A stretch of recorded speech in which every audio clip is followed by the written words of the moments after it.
Alright, so we're in the training zone for Monster Hunter Wilds, and I'm going to go and see if there is a damage cap to elemental damage, as this is a question that has been roaming around for a while, and I thought I would get to the bottom of it.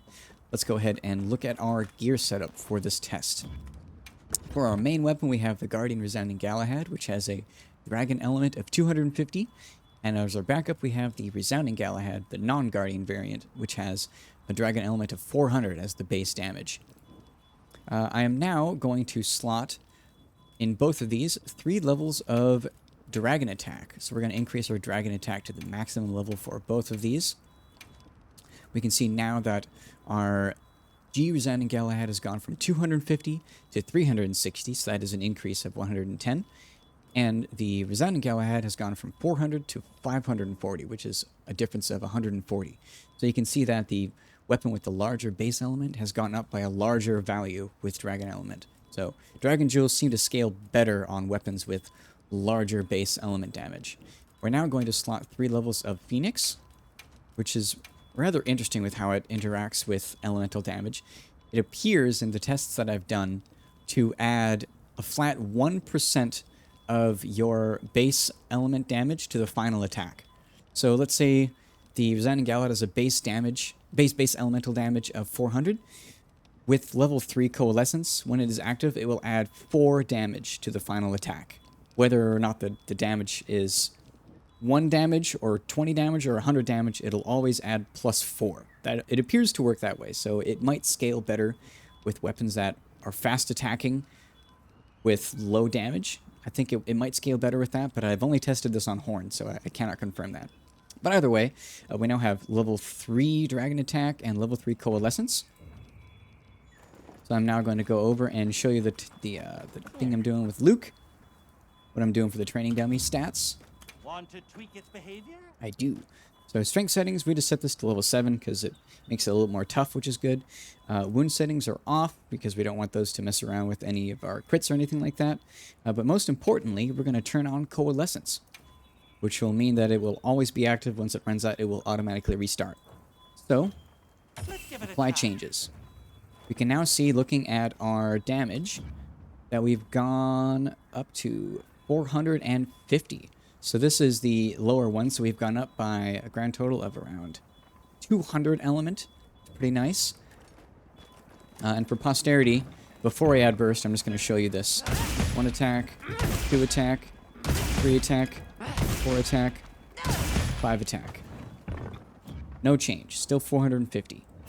We are now going to slot 1 level of burst. Let's go ahead and just slot 1 level of burst. And let's see what happens to our damage now.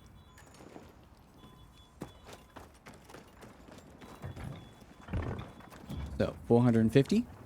And the damage for burst, the first strike increases it a little, and then after 4 more strikes, it increases it by a lot. So first, going up to 500, so 550 right there. 2, 3, 4, 5. Burst active, 530 element. And then down to 450. So, okay. We still haven't reached any cap so far. Let's add in another level of burst.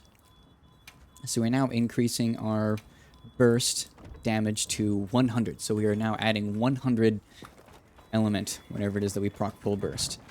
We're just going to go right into swinging. 2, 3, 4, 5.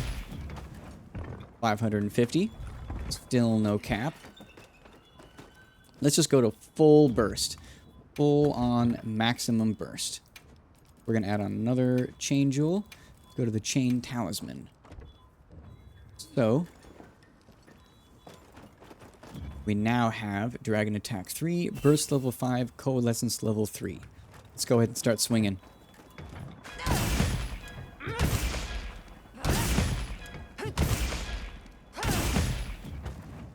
Interesting. Our element is now orange at 600. Orange generally means a cap. So let's go ahead and reduce our number of gems by 1 and see if we are still at that. I'm just going to remove 1 chain jewel. So for being a base of 250 damage, element damage for this weapon, the cap seems to be at 600. Let's see if we still reach that. Still 600. So look at that. We've reduced one level of burst, and we still were capped at 600. So indeed, there does seem to be a cap.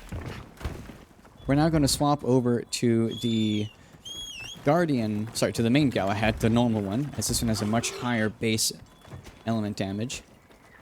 And I've already done these tests. I don't need to change our amount of burst at all. I'm just going to start swinging.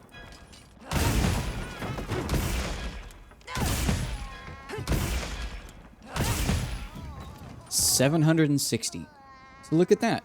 The weapon that had the larger base elemental damage had a much higher cap of 760. So let's go ahead and calculate this now. Just going to pull up the calculator. So the first one had ended up having a cap of 600. So 600 divided by 250 was the base. So 2.4, that means the cap seems to be at 140%. So 140% of the base 250 is the cap. So you can have a total of 140% more damage. Now let's do it for the other one. So for that one, the cap was 760 divided by the base of 400. 1.9, so 90%. So it seems as though the weapon that had the higher base elemental value does have a higher cap, but it's a lower percentage of the base value. So it seems that there's diminishing returns on this cap. So a weapon with a lower value will have a higher proportionally cap, but still lower than a weapon with a higher value, if that makes any sense. So yeah, there does seem to be a cap. I don't know exactly what that scalar is, but it varies depending on the weapon. Weapons with a higher base elemental damage has a higher cap, but it's comparatively, percentage-wise, a lower cap than compared to a weapon with a lower attack value. So, yeah, that interesting thing.